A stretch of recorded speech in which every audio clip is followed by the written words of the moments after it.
जी हाँ दोस्तों, खेसारी लाल यादव का गुलरी के फूल। जी हाँ, फर्स्ट लुक देखने के लिए मिल रहा है दोस्तों। ग्लोबल म्यूजिक जंक्शन से बहुत जल्द आएगा ये गाना। इस गाना को गाए खेसारी लाल यादव और सृष्टि भारती है। इसका गाना का लिखने का बात करें तो टुनटुन यादव दिख रहा है दोस्तों, और कंपोज किए हैं टुनटुन यादव ही। कहीं ना कहीं बात कर लीजिए, टुनटुन यादव जो हैरान गाना गाते वो हैं या कोई और है, ये तो पता चलेगा वीडियो आने के बाद।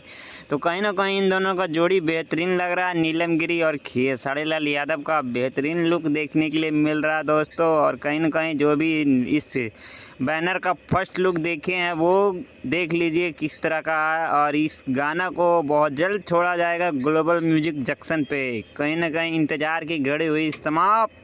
हैंडसम हीरो काफ़ी अभी ट्रेंडिंग में छाया हुआ है दोस्तों। और ये गुलरी के फूल बहुत जल्द देखने के लिए मिलेगा ग्लोबल म्यूजिक जंक्शन पे। तो जो भी नए नए इस चैनल पर देख रहे हैं वो दिल से एक लाइक करिए, और चैनल पर नए हो तो चैनल को ज़रूर सब्सक्राइब करिए। इसी तरह के अपडेट पाने के लिए चैनल पे बने रहिए। चलिए मिलते हैं इसी तरह एक और वीडियो में, जब तक के लिए धन्यवाद दोस्तों। जय भोजपुरिया।